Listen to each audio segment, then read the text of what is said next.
महाराष्ट्राच्या राजकारणात सगळ्यांचं लक्ष लागलं होतं ती घडामोड अखेर घडली। म्हणजे सुनेत्रा अजित पवार यांच्या विरोधातले काँग्रेसचे उमेदवार आकाश मोरे हे निवडणुकीच्या रिंगणातून माघार घेणार आहेत। पण ही माघार घेणं खरं तर इतकं काँग्रेससाठी सोपं होतं का? आणि मग जर काँग्रेसची समजूत काढण्यात नेमकी कुणी महत्त्वाची भूमिका बजावली? आणि या सगळ्या राजकारणात पडद्यामागे कुणाची भूमिका महत्त्वाची होती? कारण आज सकाळपासून ज्या घडामोडी घडत होत्या, कारण आज हा बारामती पोटनिवडणुकीसाठी उमेदवारी अर्ज मागे घेण्याचा शेवटचा दिवस होता। दुपारी 3 वाजेपर्यंतची मुदत होती।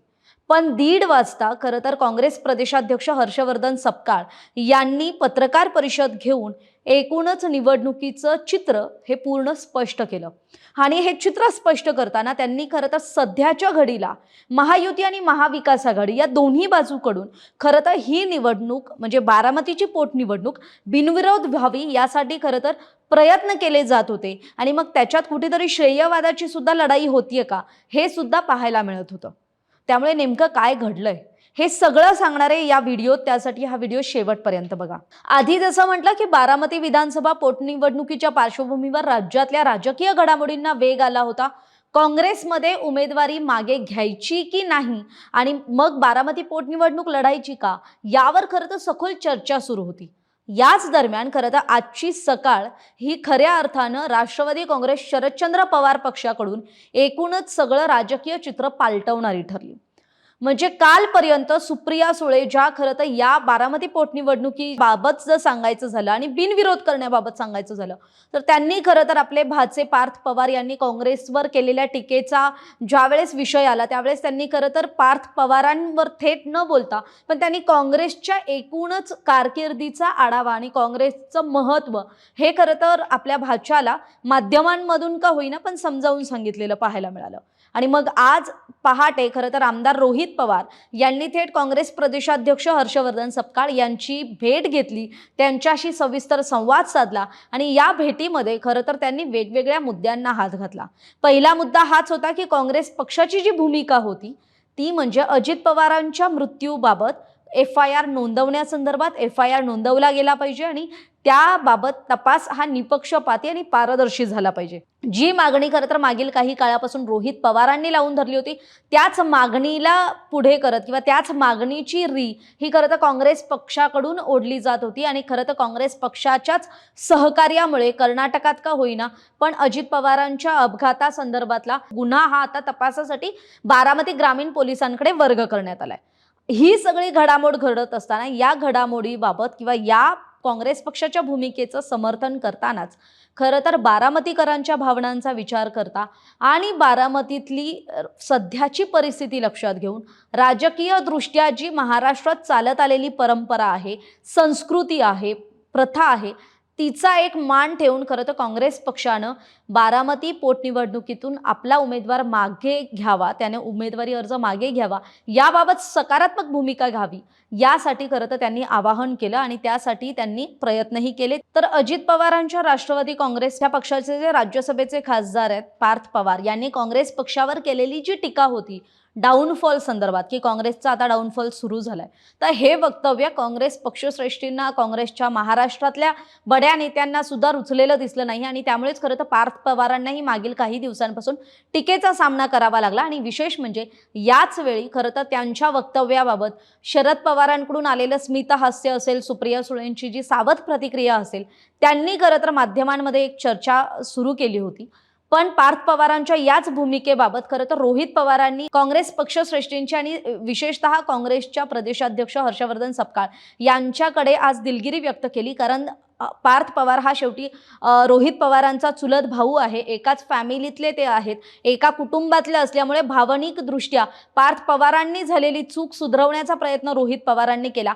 या घडीला सांगायचं झालं तर राष्ट्रवादी काँग्रेस शरदचंद्र पवार पक्ष आणि राष्ट्रवादी काँग्रेस अजित पवार गट हे दोन पक्ष जरी विरोधात असले महायुती विरुद्ध महाविकास आघाडी, पण बारामती पोटनिवडणुकीत मात्र हे पवार फॅमिली ही सध्या एक आहे। अजित पवारांना गमावल्यानंतर खरं तर हा खूप मोठा लॉस आहे पवार फॅमिलीसाठी आणि महाराष्ट्रासाठी।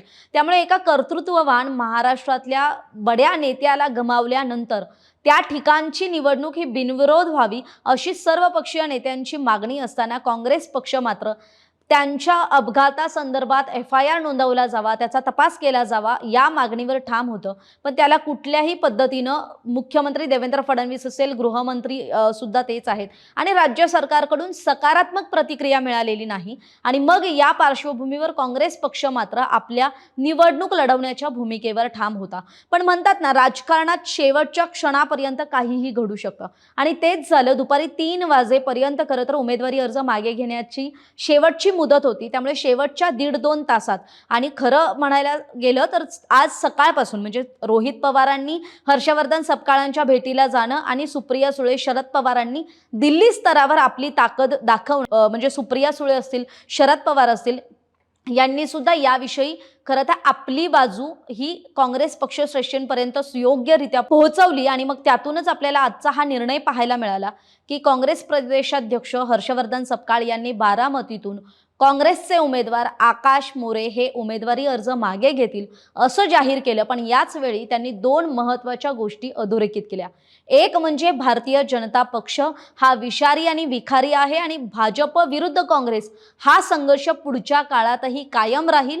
आणि दुसरी महत्त्वाची गोष्ट म्हणजे त्यांनी राष्ट्रवादी काँग्रेस पक्ष म्हणजे अजित पवारांच्या राष्ट्रवादी काँग्रेस पक्षालाही सत्तेसाठी लाचारी पत्करू नका आणि सत्तेसाठी या विषारी आणि विखारी पक्षात सोबत जाण्याची त्यांची भूमिका ही निषेधार्ह असल्याचं म्हटलं. पण याच वेळी त्यांनी खरं तर महाराष्ट्रातल्या राजकीय सुसंस्कृत त्यासाठीचं एक उदाहरण दाखवण्यासाठी किंवा राज्यासमोर राज्यात जी सध्या सहानुभूतीची लाट आहे त्याचा मान ठेवून सुद्धा काँग्रेस पक्षाने हा निर्णय घेतलेला दिसतोय. त्यामुळे आज काय घडलं तर फक्त हे पवारांचं श्रेय आहे का? तर शरद पवार आणि सुप्रिया सुळे यांची दिल्लीतली ताकद ही पुन्हा एकदा पाहायला मिळाली. काँग्रेस पक्षश्रेष्ठींशी असलेले त्यांचे संबंध, त्यांचं कम्युनिकेशन हे आपल्याला पाहायला मिळालं. रोहित पवारांनी महाराष्ट्रात असून काँग्रेस प्रदेशाध्यक्ष हर्षवर्धन सपकाळ यांची भेट घेऊन जी केलेली शिष्टाई आहे त्याला मिळालेलं हे फळ आहे. आणि दुसरी महत्त्वाची गोष्ट म्हणजे सुनेत्रा अजित पवार यांनी खरं तर हर्षवर्धन सपकाळ यांनी आज हे सुद्धा मान्य केलं की सुनेत्रा अजित पवार यांचा 5 एप्रिलला आपल्याला पहिल्यांदा फोन आला होता.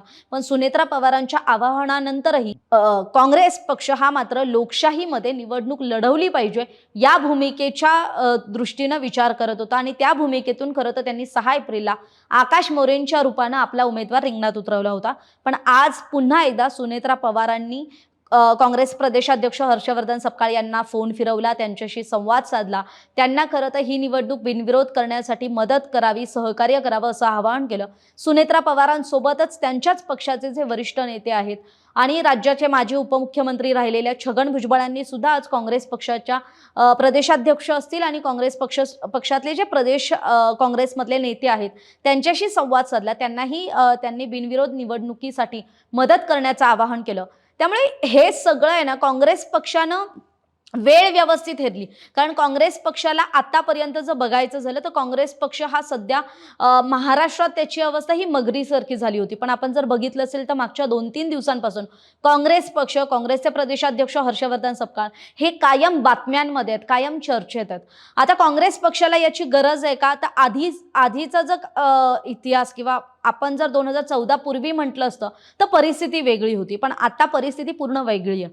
आता या घडीला खरं तर काँग्रेस पक्षाला मिळेल तसं आपलं श्रेय आणि आपलं महत्त्व हे सिद्ध करावं लागणार आहे. आणि मग बारामतीची पोटनिवडणूक ही सुद्धा त्याचाच एक भाग होती असंही म्हटलं जात आहे.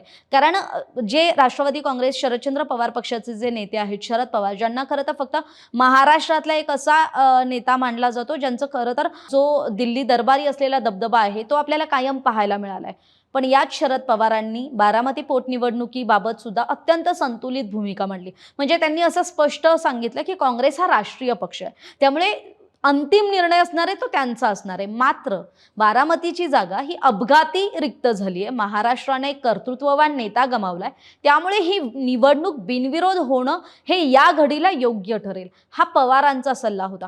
त्यामुळे खरं तर शरद पवार हे कधीही कुठलंही स्टेटमेंट करत असतील तर असं म्हणतात ना, राजकारणात पवार नीती आणि फडणवीस नीती या 2 नीती आहेत ज्यांची खरं तर सध्या स्पर्धा सुरू आहे का अशी सुद्धा सोशल मीडियावर असेल, राजकीय वर्तुळात चर्चा सुरू असते. त्यामुळेच खरं तर शरद पवारांनी जी काँग्रेस नेत्यांची समजूत काढली, दिल्ली दरबारच्या असेल, महाराष्ट्र प्रदेशच्या असेल, त्यामुळे कुठेतरी शरद पवारांच्या शब्दाला मान ठेवूनही बारामतीतून माघार घेण्याची घेण्याच्या दृष्टीनं खरं तर काँग्रेस पक्षानं आपला निर्णय त्या दिशेनं फिरवल्याबाबतही कळतंय. त्यामुळे बारामतीत निवडणूक प्रक्रिया वेगात सुरू होत होती. दुपारी 1 वाजेपर्यंत जर सांगायचं झालं तर फक्त 17 उमेदवारांनी अर्ज मागे घेतले होते आणि 3 वाजेपर्यंतची मुदत होती. त्यामुळे 36 अर्ज प्रलंबित होते. पण यात सगळ्यात महत्त्वाची घडामोड हीच होती की ते 36 अर्ज हे अगदी लहान-सहान अपक्ष म्हणून रिंगणात उतरलेल्या उमेदवारांचे होते. पण त्यातला एक अर्ज जो अत्यंत महत्त्वाचा होता, कारण काँग्रेस, भारतीय राष्ट्रीय काँग्रेस हा राष्ट्रीय पक्ष आहे आणि त्या राष्ट्रीय पक्षाचा उमेदवार जर निवडणुकीच्या रिंगणात असेल तर त्याची चर्चा ही देशभरात होणार आणि आकाश मोरेंची उमेदवारी खरं तर तिथे होती. पण मी जसं आधी म्हटलं, खासदार सुप्रिया सुळेंनी जसं पार्थ पवारांचे कान टोचले होते, त्याच सुप्रिया सुळेंनी खरं तर शेवटच्या क्षणी मोठा डाव टाकला. त्यांनी खरं तर सोशल मीडियाच्या माध्यमातून काँग्रेस पक्षाला भावनिक आवाहन केलं की बारामती पोटनिवडणूक बिनविरोध होणं हीच अजितदादांना खरी आदरांजली ठरेल, असं त्यांचं म्हणणं आहे. आता त्यांनी नेमकी पोस्ट काय केली होती ती मी आपल्याला वाचून दाखवते. सुप्रिया सुळेंनी आपल्या पोस्टमध्ये म्हटलंय, महाराष्ट्राचे उपमुख्यमंत्री अजितदादा पवार यांच्या अपघाती मृत्यूनंतर बारामती विधानसभा मतदारसंघाची पोटनिवडणूक लागली आहे. यापूर्वी अजितदादांनी काँग्रेससोबत खांद्याला खांदा लावून काम केलंय. आपल्या पक्षासोबत त्यांचे नेहमीच सौहार्दाचे संबंध होते. या पार्श्वभूमीवर बारामती विधानसभा पोटनिवडणूक बिनविरोध होणं हीच अजितदादांना आदरांजली ठरेल. तरी माझी काँग्रेस पक्षाला नम्र विनंती आहे की कृपया आपण आपला उमेदवार मागे घेऊन ही निवडणूक बिनविरोध करावी. त्यामुळे सुप्रिया सुळेंचं हे आवाहन सुद्धा या घडीला काँग्रेस पक्षाला निर्णय घेण्याच्या दृष्टीनं अत्यंत महत्त्वाची भूमिका बजावणारं होतं असं कळतंय. त्यामुळे काँग्रेस आणि राष्ट्रवादी काँग्रेस पक्षाची युती ही खरं तर वैचारिक युती ही पुन्हा आपल्याला बारामती पोटनिवडणुकीच्या आजच्या निकालात म्हणजे निर्णयात सुद्धा दिसायला मिळाली, पाहायला मिळाली. त्यामुळे सुनेत्रा पवारांनी जसा 5 एप्रिलला संपर्क केला होता तसाच आजही संपर्क केला होता. एक शिष्टमंडळही अजित पवारांच्या राष्ट्रवादीचं भेटायला गेलं होतं. मग त्यानंतर या सगळ्या घडामोडी घडल्या. त्यामुळे शेवटी काय झालं की काँग्रेस पक्षानं खरं तर 2 गट होते, काँग्रेस पक्षाला टीका करणारे आणि काँग्रेसची बाजू समजून घेणारे. पण काँग्रेसची सध्याची आपण देशातली आणि महाराष्ट्रातली एकूणच लाट बघितली तर काँग्रेस विरोधातला गट हा मोठ्या प्रमाणात होता आणि काँग्रेसची होणारी बदनामी किंवा काँग्रेस पक्षाला केलं जाणारं टार्गेट हे आगामी निवडणुकांमध्ये किंवा एक राजकीय पायंडा पाडण्याच्या दृष्टीनेही काँग्रेससाठी हितकारक नव्हतं, असंही काही राजकीय विश्लेषकांकडून सांगण्यात आलं. तर राजकीय संस्कृती आणि जनभावनेचा आदर करत खरं तर काँग्रेस पक्षानं बारामती पोटनिवडणुकीतून माघार घेतली आहे. तरी आपल्याला काय वाटतंय, काँग्रेसनं घेतलेला निर्णय सुयोग्य होता का, की काँग्रेसनं निवडणुकीच्या रिंगणात कायम उमेदवार ठेवायला हवा होता आणि बारामती विधानसभेची पोटनिवडणूक ही व्हायला हवी होती? त्यामुळे याबद्दलची आपली मतं, कारण आपण जर जनमानसात बघितलं, सर्वसामान्य माणसाचंही हेच मत होतं की अजितदादांसारखा बडा नेता जाणं हे महाराष्ट्रासाठी खूप मोठी हानी आहे.